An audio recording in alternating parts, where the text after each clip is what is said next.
So, for those of you who haven't met me yet, I'm Mr. Joy, the new ethics teacher.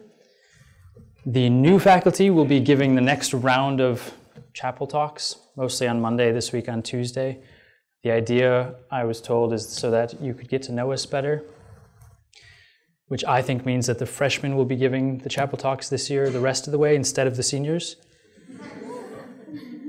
I'll work on that for you guys. Don't get your hopes up.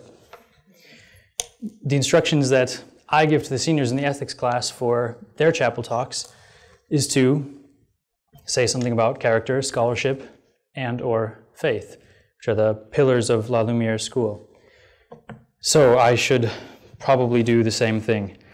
But first, I'll tell you some fun facts about living in Austria. My family and I spent 2 years living in Gaming, which is a very small village in the middle of nowhere in the foothills of the Alps. Beautiful, but remote. And then 3 years living just outside of Vienna. Some of the differences between living in Austria and living in America, besides different style of jackets. In Austria, sugar is also bad for you, but fat is not. So butter, whole milk, no holds barred. They eat a lot more pork than beef. And while pork is nice, hamburgers is still one of the things that I get most excited about being back in America. The cold, refreshing beverages are much better. I am addicted to sparkling water. I basically can't stomach that flat stuff anymore, which is somewhat of a problem for me now. Pizza in Austria is terrible. You'd be surprised. It's right next to Italy. In Italy, the pizza's great. In Austria, somehow it didn't work. The most famous food in Austria is schnitzel. You've heard this maybe, schnitzel with noodles from The Sound of Music. Schnitzel is nice, but it's basically like a glorified chicken nugget. My kids love it, and we go to restaurants, and they ask for it, and we have to try to explain there's no schnitzel here. They're adjusting slowly. Austria is very beautiful, though. The churches are beautiful. The architecture is beautiful. Classical music is still popular, which is great for me. The whole countryside and landscape is beautiful. The price we pay for this is that we have to sort our garbage into literally at least a dozen different categories. We can't just dump it in a recycle bin and somebody else sorts it either. We have to physically sort it. If you drink tea, make tea with a tea bag, you take the tea bag out, you got to pull the staple out, that goes in the metal. You got to take the tag off, that goes in the paper.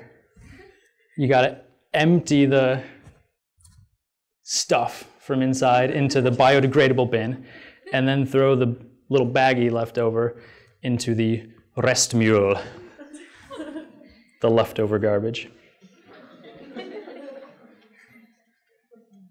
They have a very clean country, though. Do you know what the most difficult adjustment was living in Austria after having grown up in America? Okay, the most difficult adjustment is the language. They speak German, not English. The second most difficult adjustment is that all the shops are closed on Sunday everywhere. Think about that for a moment. Austria is a Western secularized nation, not that different from America in its politics and culture and so on, but it was traditionally a Catholic country, and enough of the Catholic tradition hangs on that the shops are still closed on Sunday. Actually, my first year in Gaming, I think, there was a big controversy in the news and everything about whether a shop would be open on the Feast of the Immaculate Conception. So this is like a Tuesday, but a feast day for the Catholic Church, and so there's big controversy. It's incredible. I mean, this just would never occur to me living in America. This is hard to get used to, though. You can't just run to the store and get what you need for dinner on Sunday. It doesn't sound like a big deal. I know that doesn't sound like a big deal. I have kids, though, and imagine running out of diapers on Saturday night. This happened.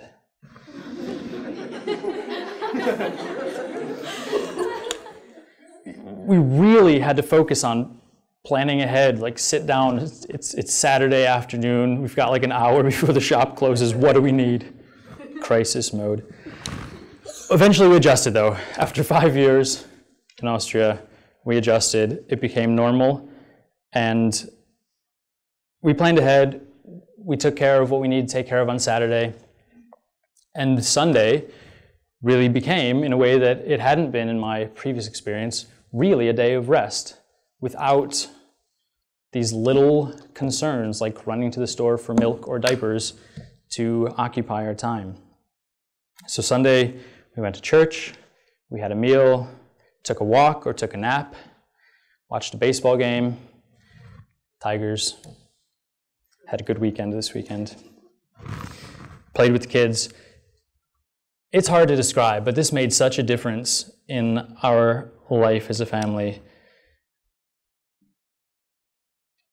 And I want to propose to you that taking Sundays seriously as a day of rest and a day of prayer, going to church, taking a break, I want to propose to you, I think that this will benefit you if you do this, and I think that it will benefit you in at least 3 ways.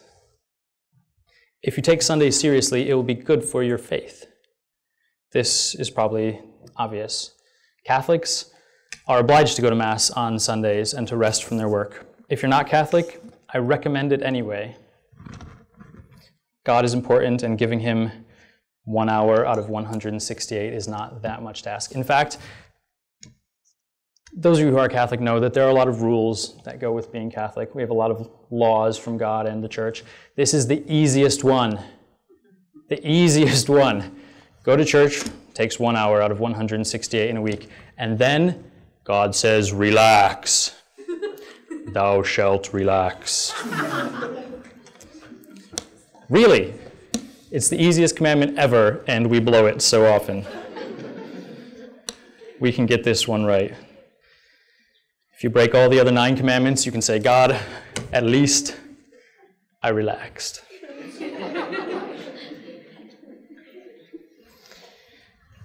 God said to, I'm going to do it. If you take Sundays seriously, it will be good for your character. How so?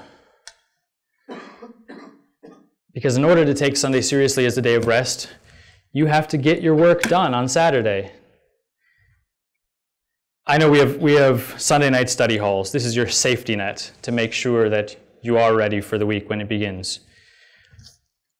But learning not to procrastinate is a very important part of your character that will benefit you not just academically, but in many, if not all, areas of your life. So don't put off your work until Sunday. Get it done Friday or Saturday, at least enough of it so that you can just have this Sunday night study hall if you're a boarder, for example.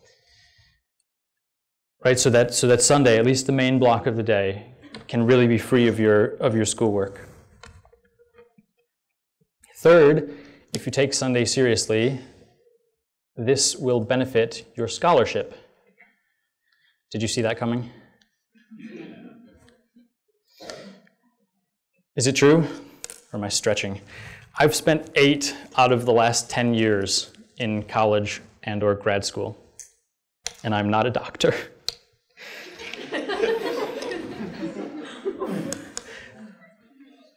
Taking a break once a week is extremely important. If you haven't realized this already, I bet you have.